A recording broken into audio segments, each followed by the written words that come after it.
silence in the large house had a unique, almost physical quality to it, a dense, resonant stillness that seemed to absorb every tiny sound, from the faint rustle of fabric to the soft, almost imperceptible rhythm of breathing. It was a silence that became most profound whenever her mother-in-law would slice through it with one of her signature, meticulously honed remarks. The woman never raised her voice. Her words were always quiet, a soft, hissing sound, like a trickle of icy water finding its way down your back, making you shiver from the inside out. Barren, she would pronounce, and the single word would hang in the air of the formal living room where they took their evening tea, poisoning the very atmosphere. Mark, her husband, would merely shift his gaze deeper into his newspaper, pretending to be engrossed in some distant financial report, a master of selective hearing. They shared the spacious, beautifully appointed home, a place filled with expensive antiques and the lingering ghosts of the past, with Mark's mother and his older brother, Michael. One evening, mustering a courage she didn't know she possessed, Lillian had tentatively broached the subject of finding a place of their own, even if it was just a small apartment. "We could get a mortgage," she'd whispered, terrified the walls themselves would carry her words. Mark had waved her off, his shoulders tensing with immediate irritation. "What, is it suddenly too cramped for us here? This house is enormous. Whole wings sit empty. If only we had children to fill them, then we'd have something to talk about." But children, or rather the stark absence of them, remained the central, agonizing mystery of their lives. Lillian and Mark had been married for 11 years, and in all that time, not once had there been even the faintest flicker of hope, the slightest delay that might suggest a pregnancy. Her mother-in-law had turned this private sorrow into her personal crusade. She would sigh dramatically, roll her eyes towards the ceiling, and speak endlessly of her yearning to bounce a grandchild on her knee. Her campaign of quiet pressure escalated until she, scrimping and saving from her pension, single-handedly transformed one of the empty upstairs rooms into a perfect nursery, complete with bunny print wallpaper and a sleek, modern crib made of pale ash. She had spent countless quiet nights crying in that room, pressing her face against the crib's plush bumper, feeling like a useless, hollow vessel. She was nauseated by this cloying, poisonous form of care.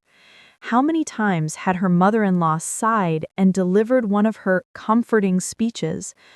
"The Lord didn't shortchange you in other areas, my dear," she'd say while meticulously adjusting a vase on the mantel. "You have such a lovely face, a sharp mind, a brilliant education, and you're a homemaker straight from heaven. It's just the one sorrow. Well, you know, you're a barren branch. Oh, how I long to hold a tiny new part of our family in my arms." Lillian was constantly amazed by this unique talent, the ability to offer a compliment and deliver a devastating insult in the very same breath, leaving her feeling buried alive. Consumed by a deep, soul-eating guilt, she strove with all her might to earn, if not love, then at least a measure of grace for those very qualities the woman so hypocritically praised. She took on the Herculean labor of the entire household, mopping floors, washing windows, cooking for the whole family, laundering and ironing clothes for both her husband and his brother.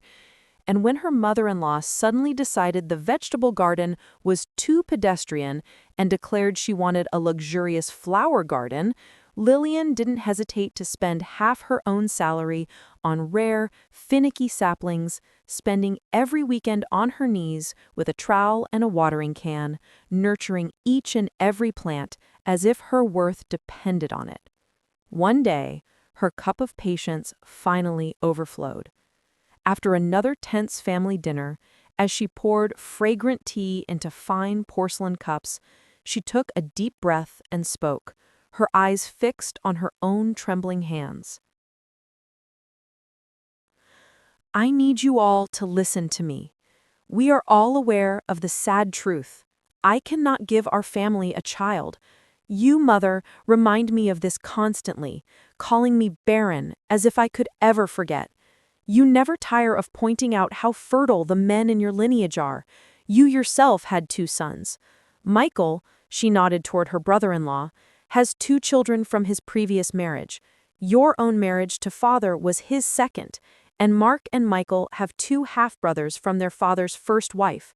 So, you are right. The root of this problem must lie with me, since everyone else in the family tree has produced children without any trouble. That leaves us with only 2 paths forward. Either we adopt a child from the system, or we separate, and Mark can find someone who can actually become a mother. Honey, what kind of nonsense is this? Mark was immediately at her side, his arm wrapping around her shoulders. I would never, ever leave you. Do you hear me? I love you more than life itself. I don't care if we never have children. All I need is you. And Michael can carry on the family name, right, bro? He winked at his older brother, who sat with a stony, unreadable expression. Her mother-in-law was in a state of complete shock, her teacup frozen midway to her lips. My dear, what is this talk of adoption? The genetics in those places are a complete mystery. Absolutely not. Then what do you propose I do? Lillian's voice quavered. Hope and have faith. Pray, for heaven's sake. I don't want to hear another word about a child from who knows where, and divorce is out of the question. You are as dear to me as a daughter. So what if you're... She cut herself off sharply, meeting her son's icy stare, and hastily added, After all, as I've always said, you are a marvelous homemaker, you respect me, you're never rude, you listen. I don't want to see any other woman at my son's side. Then I must ask you to restrain yourself, at least in my presence. Very well, her mother-in-law replied after a brief pause. I promise I will try to control my tongue. And to her credit, she kept her word. From that day on, the dramatic sighs and constant mentions of grandchildren ceased. For 6 months, an unfamiliar peace and quiet settled over the house, until fate chose to reveal the true cause of their childlessness in the most unexpected and brutal way. At work, a sudden, violent dizziness washed over Lillian, followed by a dull, throbbing pain low in her abdomen that made her nauseous. Her colleagues, in a panic, called an ambulance, and she was rushed to the hospital, sirens wailing. She was put on an IV, given strong painkillers, and kept for several days for a comprehensive battery of tests. 2 days blurred into an endless procession of blood draws and ultrasounds, until finally, the gynecologist, an older man with weary but intensely perceptive eyes, asked her to sit opposite his desk. Lillian, tell me honestly, he began, flipping through her chart, why, at 35, have you waited so long to have children? You're married, as I understand it. I don't have children because I'm infertile, she whispered, the familiar, painful confession leaving her lips. Who told you that? The doctor's eyebrows shot up in surprise. Where is that diagnosis in your chart? He sifted through the papers again. I don't see a single test result here that confirms that. My husband and I have been together for 11 years. In all that time, I've never been pregnant. Has anyone considered that the issue might lie with him? It's unlikely. My mother-in-law insists that all the men in their family... And does your mother-in-law, forgive me, have a medical degree? He interrupted, his voice dry. No. The doctor sighed heavily, set the chart aside, and looked at her with a direct, almost fatherly intensity. To hell with diplomacy, let's speak plainly. Please, she nodded, her heart seizing in her chest. Lillian, you are an intelligent woman, with a higher education and a good career, but you're behaving, forgive my bluntness, like a fool. Have you ever even attempted a proper fertility workup? Have you ever dragged your husband by his ear to see a specialist? But he doesn't want to. He's convinced he's perfectly healthy. And what about you? Why didn't you get checked out years ago? I was sure the problem was me. Good Lord, how many women like you have I seen in my career? He exclaimed with genuine frustration.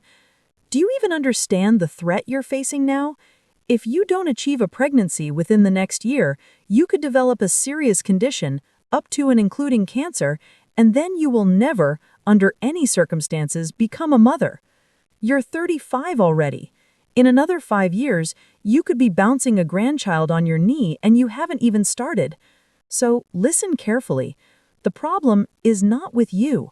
The problem, with a very high degree of probability, is with your husband. But I have to warn you, you urgently, immediately, need to get pregnant. Just get pregnant. How you manage that is your business to decide. There's the IVF route, but the waiting lists are long, and there's no guarantee it will work on the first try. And you simply don't have time for experiments. By the way, why didn't you try that sooner? My husband was categorically against it. He says it's not natural. Of course he does, the doctor muttered, irritated. Well, even if he suddenly agreed now, you might not have enough time. 1 year. That's your absolute deadline. The moment the door to his office closed behind Lillian, the gynecologist shoved his chair back with a grating sound and ran a hand over his face in sheer exasperation. How can a person have so little self-love? How can someone live by another's dictate, voluntarily cultivating their own insecurities? They just keep coming, one after another. There's no end to it. Returning home from the hospital, Lillian didn't know how to begin this terrifying conversation. A storm of rage, betrayal, and fear raged inside her. Who was to blame? In the end, she blamed herself. She should have insisted. She should have gotten them both tested years ago. That evening, gathering every ounce of her courage, she asked her mother-in-law and husband to gather in the living room for an important discussion. "Mark, you need to undergo a full medical workup," she began, looking him directly in the eyes. "The reason for our childlessness is most likely you." "Now, darling, let's not make hasty accusations," her mother-in-law immediately interjected. "Mark is a perfectly healthy man. He always has been." "I'm no longer sure of that. Mark, please, go to the clinic, get all the necessary tests. You see, the doctor said that I am fine, that I can absolutely carry and deliver a child. But I'm out of time. A serious illness could develop, or worse. I only have 1 year left." "All right, my love," Mark agreed, surprisingly docile, taking her cold fingers in his. "We'll go together first thing tomorrow, okay?" "Yes, and one more thing. When I was discharged, the doctor said you should bring your old medical records, the ones from when you were born. You still have those, don't you?" Her mother-in-law went stark white, as if she'd been doused with a bucket of ice water. She nodded silently, her eyes downcast, her thin fingers gripping the edge of the tablecloth. "Is something wrong?" Lillian asked, concerned. "Yes, Mom, what is it?" Mark echoed, growing alarmed. "You look terrible." "Forgive me. For the love of God, forgive me," she whispered, her voice trembling. "There's no need for you to go anywhere, Mark. Don't waste your time. I've kept silent all these years. I never said anything because I had my reasons." "What reasons, Mother?" Mark stood and moved closer to her. "What have you been hiding? Tell me, now." You had a severe case of mononucleosis as a boy, a very severe case. That illness, it left you sterile, permanently." "But why did you stay silent all these years?" Mark cried out. "Yes, why did you lie to me?" Lillian jumped up from the sofa, feeling a lump rise in her throat. "You called me Barren. You tormented my soul with stories about your friends' grandchildren. You made me feel inadequate, all while knowing the problem wasn't with me. Why? Why would you do that? For the last 6 years, when I had almost made peace with it, you continued to lie." Because you are the perfect wife for my son," her mother-in-law sobbed, finally breaking down. "I knew perfectly well that if you learned the truth, you might leave him. What if he married again? brought some flighty fool into this house who would be rude to me and wouldn't lift a finger to keep a home. And they still wouldn't have children. No, I didn't want a different daughter-in-law. I only wanted you. You didn't want a daughter-in-law. You wanted a subservient maid, Lillian stated with bitter clarity. Don't say that. I truly came to love you as my own. That's why I was so afraid to tell the truth. I lied so you would think the problem was with you. I called you Barren. I was just terrified, utterly terrified, that you would leave him. Forgive me, my children. Forgive a foolish old woman. Lillian, unable to listen to another moment of these excuses, walked out of the living room and went up to her bedroom. A single thought hammered in her head. What do we do now? She loved her husband madly. The thought of infidelity felt like a sacrilege, but the specter of a debilitating illness loomed on the horizon, cold and merciless. Lil, let me in, please. Came a quiet knock at the door, and Mark's voice. Let's talk. We'll figure this out together. She opened the door. Her husband stood on the threshold, his face a mask of such anguish and fear that her heart constricted. Mark, we need to decide how we're going to live from now on. Do you want to leave? His voice broke. You have every right to. You have a right to a full life, to motherhood. But I don't want to lose you. Not for anything. Forgive me. For what? You didn't know. I should have insisted on the tests. I should have listened to you, not brushed you aside. I thought I was healthy, but it turns out I'm... God, what a monstrous mistake we've made. I failed you, and I can never atone for that. Mark, this isn't about guilt right now. It's about the future. I need to get pregnant urgently. I want to live. Understand? I'm only 35. They didn't sleep a wink that night, discussing every possible desperate path, and by morning they had arrived at a wild, insane solution. Lillian needed to find another man who could give her a child. She was even prepared, upon confirmation of a pregnancy, to terminate it, but with one ironclad condition. They would then immediately adopt a child from the system. It was madness, of course, but in the terrifying dead end they found themselves in, she saw no other way out. They announced this decision over breakfast. Her mother-in-law clutched her chest. What? Get pregnant by a stranger? That's pure adultery. Mark, how could you agree to such a thing? Mother, do we have another choice? He asked dryly. I am willing to end the pregnancy afterward, Lillian said quietly. The doctor explained that carrying to term isn't the only goal. The pregnancy itself is a biological event that can reset my system and prevent the illness.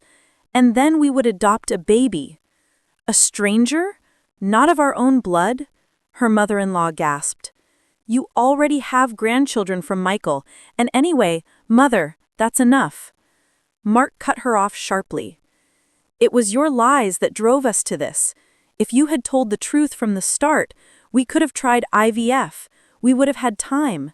Now, there is no time left. What would you do if you were in Lillian's shoes? The weight of such a decision is almost unimaginable. Let us know your thoughts in the comments below. And if you're invested in seeing how this impossible situation unfolds, make sure to subscribe to the channel for the next part of the story. Later that same evening, after coming in from working in the garden, Lillian took a shower and was preparing for bed. Mark had been called away on a sudden, multi-day business trip, which struck her as both strange and convenient. Slipping into a silk pajama set, she heard a soft tap at her door, and her pale, agitated mother-in-law appeared in the doorway. Lillian, can I have a moment? Come in, Lillian sighed, feeling no desire to speak with anyone. My dear, I want to apologize to you again. I haven't slept all night. You've already apologized. Is there something you want to add? Are you keeping any other secrets from me? No, no more secrets. I just wanted to talk, but I don't even know where to begin. Start with the main point. Her mother-in-law fidgeted on the threshold, but gathering her courage, blurted out the reason for her visit. Lillian, you and Mark have decided that you need to find another man. But have you considered the risks? First, where will you find a man willing to participate in such an adventure? Who would he be? And second, how could you ever be sure he is even fertile? It's a lottery, and you'd need to be 100% certain of his health. Everything you're saying is correct, Lillian nodded. But what is your alternative? Should I just leave things as they are and wait for the illness to take hold? No, of course not. The doctor is right. You need to get pregnant, but you need a proven, reliable person. And do you have someone like that in mind? Lillian asked with a bitter smirk. I do, her mother-in-law whispered, her voice dropping even lower, her eyes fixed on the floor. There is such a person. And who might that be? The son of one of your society friends? No, I wanted to ask you to consider Michael. What? Lillian first thought she'd misheard, but seeing the deadly serious expression on the older woman's face, she knew it was no joke. You're suggesting I get pregnant by my husband's brother? I've seen this in cheap soap operas, but in real life? It's the height of absurdity. How can you even suggest such a thing? What's so wrong with it? Her mother-in-law babbled nervously. You'd have to find a stranger regardless. Michael is family, our own flesh and blood. If you decided to keep the child, it would be my grandchild, your husband's own nephew, not a stranger, you see. Please, just think about it. Having said her piece, she quickly retreated from the room, leaving Lillian in a state of utter turmoil. No! This has crossed over into sheer insanity. What gives her the right? For years she filled me with guilt, and now she's playing matchmaker, picking out a lover for me? Lillian only managed to fall asleep as the sky was lightening before dawn. She dragged herself to work, exhausted and sleep-deprived, and her boss, seeing her state, strongly suggested she take some unexpected leave. She did just that, filing the paperwork immediately. She desperately needed time alone to think, to process everything. Returning home in the early evening, she called out, "I'm home." Only a hollow silence answered her. Checking all the rooms, she confirmed she was alone. Strange. Where was her mother-in-law? She always gave notice before going out. On the kitchen counter, held by a magnet on the refrigerator, she found a note. "Lillian, dear, my friend Eleanor needed me unexpectedly at her lake house. I'll spend a week there, get some fresh air, and reflect on my behavior. Sorry for the sudden departure. It was all very last minute. Be back soon. Love, Mom." Mom! She gave a bitter chuckle. Once, early in their marriage, she had tried to call the woman Mom, but had been sharply rebuffed. Everyone has their own mother. It doesn't matter that yours passed, you had one. Call me by my first name. It's more proper. And now she was signing her notes, Mom. Footsteps sounded in the hallway, and Michael's voice carried through the house. "Anyone home? I'm back." "Hi, it's just me," Lillian said, coming out to meet him. "Where is everyone?" "Mark's on a sudden business trip for a few days, and your mother has gone to a friend's lake house. She left a note." She handed him the piece of paper. Michael's eyes quickly scanned the text, and he looked at her in surprise. "Well, I'll be. What on earth did she do that was so bad she had to run off like a cadet going AWOL? And she signed it, Mom. I've never known her to do that. You weren't here for our conversation yesterday. It's a long story. I'll tell you sometime, or she'll tell you herself. Are you going to have dinner?" "I'd love some, Lil. I'm starving. I've been grinding for 3 days straight to wrap up a major project." "Wrap up?" she asked, surprised. "That's right. I was actually planning to make an announcement tonight. I've been promoted. I'm being transferred to Anchorage to manage the regional office there. Anchorage? Lillian's eyes went wide. But that's on the other side of the country. It's practically the Arctic frontier. I'll manage. They're providing a company apartment, and the salary is astronomical. I'll be able to help my kids out a lot more. I promised my son, actually, that I'd mentor him in the energy sector, so it all works out. Well, since no one else is here, why don't we have a glass of wine to celebrate my promotion? He winked at her, a kind, tired warmth in his eyes. They drank, and the slightly tipsy, emotionally exhausted Lillian found herself telling him everything that had happened over the past few days. "That's quite a revelation," Michael said, stunned. "Why would our mother keep that secret for so long? What are you going to do now? You're not really going to leave Mark, are you?" "No, never.